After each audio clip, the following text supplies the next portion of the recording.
Hello नमस्कार good evening मेरे दोस्तों। मैं आपका भाई आपका दोस्त अपने इस YouTube चैनल पर आप सभी का फिर से स्वागत करता हूं और अपने उसी मोटिवेशनल कोट के साथ कि ना रुकूंगा ना झुकूंगा, सिर्फ करके दिखाऊंगा। आज का हमारा ये जो टॉपिक चलने वाला है साथियों, ये हम देखेंगे सिंथेसिस का पार्ट नंबर 6। और देखिएगा इस सिंथेसिस के अंदर मैंने जो पहले वीडियो आप लोगों के लिए प्रोवाइड करवाए हैं उसके अंदर हमने क्या क्या चीज़ें देखी। एक तो हमने देखा कि दो सिंपल सेंटेंसेज को किस तरीके से एक सिंपल सेंटेंस में कन्वर्ट किया जाता है।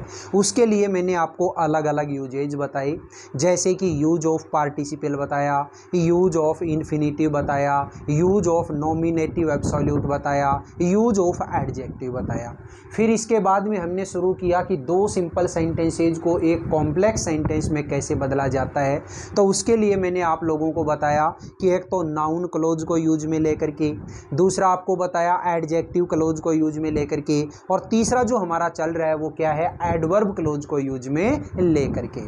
और इस एडवर्ब क्लोज के अंदर कल मैंने आप लोगों के सामने जो लिखा था, आप लोगों को जो वीडियो प्रोवाइड करवाई थी उसके अंदर मैंने आपको बताया था कि ये जो एडवर्ब क्लोज होती है ये किसी भी टाइम को, किसी प्लेस को, किसी रीजन को, किसी कंपैरिजन को, कॉन्ट्रास्ट को, रिजल्ट को, पर्पज़ को और मैनर को शो करवाती है।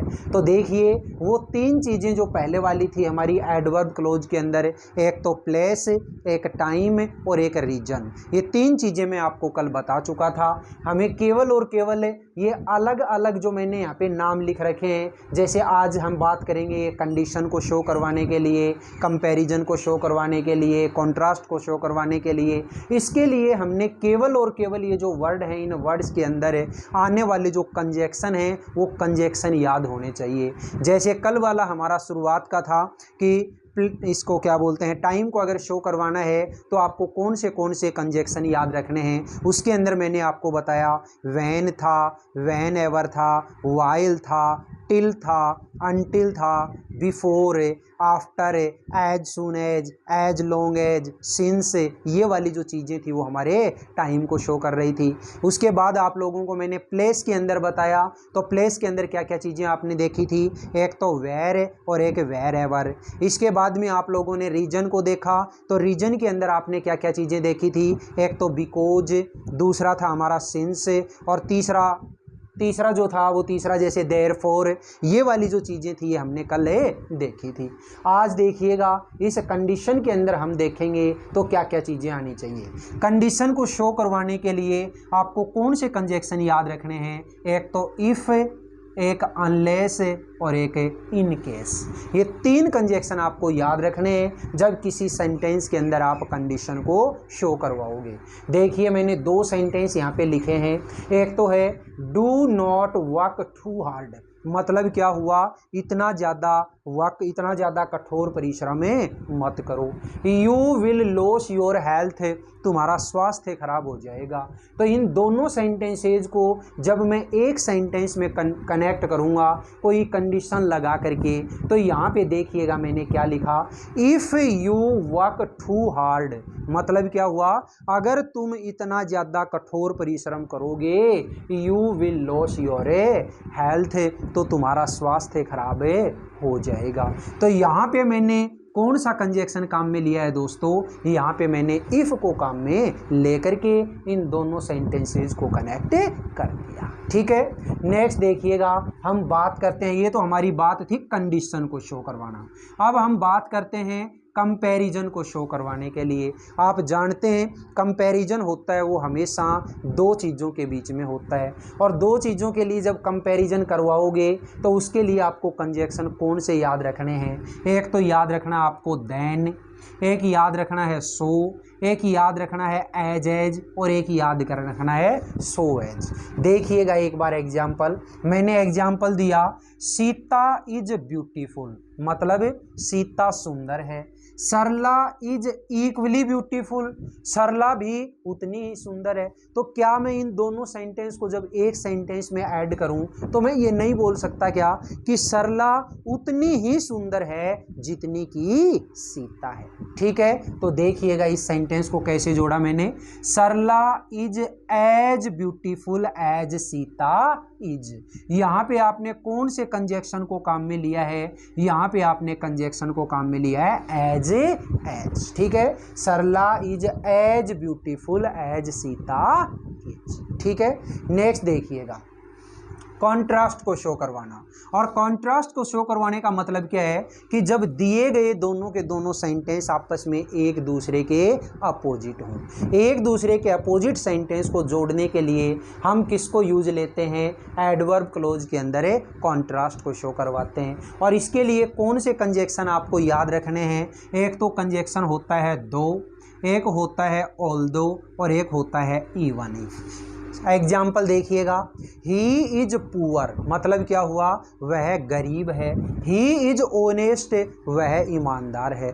दोनों सेंटेंस आपस में एक दूसरे के अपोजिट हैं, इसलिए यहाँ पे मैंने जो जोड़ने के लिए काम में लिया वो किसको काम में लिया, ऑल्दो को। आप दो को भी काम में ले सकते हैं, ऑल्दो को भी काम में ले सकते हैं। तो देखिएगा मैंने सेंटेंस क्या बोला, although he is poor he is honest. Meaning क्या हुआ, यद्यपि वह गरीब है लेकिन ईमानदार है। ठीक है, इसका मीनिंग ये हुआ।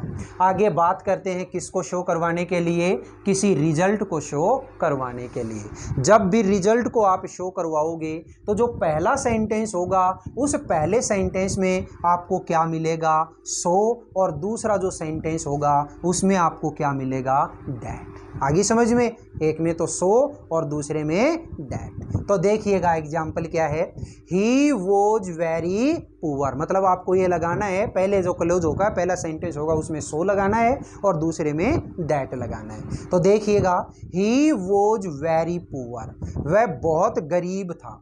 ही could not buy a car वह एक कार नहीं खरीद सका। जब मैं इन दोनों सेंटेंस को कनेक्ट करूंगा तो क्या काम में लेना है मुझे, सो और दैट। मतलब क्या हुआ, ही वॉज सो पुअर वह इतना गरीब था, that he could not buy a car कि वो एक कार नहीं खरीद सका।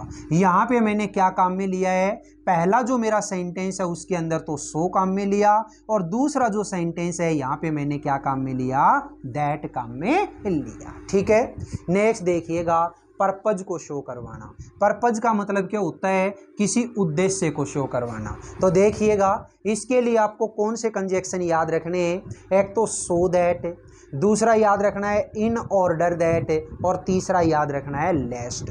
अब इसके अंदर आपको एक चीज़ अलग से आपको नोट डाउन करनी है, वो क्या, याद रखिएगा कि जब भी सो दैट को आप काम में ले लेते हैं या इन ऑर्डर दैट को काम में ले लेते हैं तो इस सो दैट और इन ऑर्डर दैट के बाद या तो मे आता है या फिर माइट आता है। और अगर लेस्ट को काम में ले लेते हैं तो इस लेस्ट वाले सेंटेंस में हमेशा क्या आता है, शुड आता है। इस चीज़ को खास तौर से याद रखिएगा, सो दैट और इन ऑर्डर दैट के बाद में तो या तो मे या माइट। मे कब और माइट कब, अगर दिया गया सेंटेंस आपका प्रेजेंट टेंस में है तो मे और पास्ट टेंस में है तो माइट। और लेस्ट जो होता है उसके बाद में क्या आता है, हमेशा शुड आता है। एग्जाम्पल देखिएगा, I drew my sword. I drew my sword का मतलब क्या है, मैंने मेरी तलवार निकाली। आई ड्रू माई स्वॉर्ड मैंने मेरी तलवार निकाली। I wanted to defend myself मैं अपने आप को बचाना चाहता था, अपनी खुद की सुरक्षा करना चाहता था। तो इसके लिए मुझे अब ये पर्पज शो करवाना है, मैंने तलवार क्यों निकाली, इसके पीछे मेरा उद्देश्य क्या था, अपने आप की रक्षा करना। ठीक है, तो देखिएगा यहाँ पे सेंटेंस क्या है, आई ड्रू माई स्वॉर्ड मैंने मेरी तलवार निकाली, सो दैट ताकि I might defend my self ताकि मैं मेरी खुद की सुरक्षा कर सकूं, खुद की रक्षा कर सकूं। तो यहाँ पे आपने देखा कौन सा कंजक्शन काम में आया है दोस्तों, यहाँ पे है सो दैट। और सो दैट के बाद में अभी अभी आपको बताया था कि क्या लगाना है आपको, या तो मे या माइट। यहाँ पे मैंने माइट लगाया, क्यों लगाया, क्योंकि ये जो दिया गया सेंटेंस था पहले, ये देखिएगा मेरा कौन से टेंस में है, पास्ट टेंस में। ठीक है, ड्रू जो कि सेकंड फॉर्म है पास्ट टेंस में, और पास्ट टेंस में इसलिए यहाँ पे मैंने क्या लगाया, माइट। सेंटेंस का मीनिंग क्या हुआ दोस्तों, आई ड्रू माई स्वॉर्ड, मैंने मेरी तलवार खींची, मेरी तलवार निकाली, so that I might defend my self, ताकि मैं अपनी सुरक्षा कर सकूं, अपनी रक्षा कर सकूं। नेक्स्ट देखिएगा, लास्ट क्या है, मैनर को शो करवाना। और मैनर को शो करवाते हैं तो उसके लिए आपको कौन से कंजक्शन काम में लेते हैं, देखो, एज या फिर सो फार एज। एक तो होता है एज और दूसरा होता है सो फार एज। तो देखिएगा एग्जाम्पल से समझते हैं।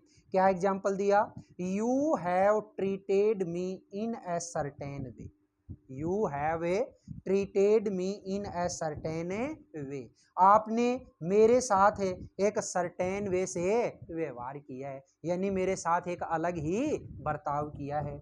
आई will treat you in the same way, मैं भी आपके साथ ऐसा ही व्यवहार करूंगा, यानी आपने मेरे साथ अच्छा किया है तो मैं भी अच्छा करूंगा, और आपने मेरे साथ बुरा किया है तो मैं भी बुरा करूंगा। तो इसके लिए देखिएगा ये जो सेंटेंस है, इस सेंटेंस को जब हम जोड़ेंगे इन दोनों सेंटेंस को, तो एक सिंगल सेंटेंस में क्या हुआ, I will treat you as you have treated me, मैं आपके साथ ऐसा ही व्यवहार करूंगा जैसा आपने मेरे साथ किया है। तो ये हुआ दोस्तों मेरा मैनर को शो करवाने वाला सेंटेंस।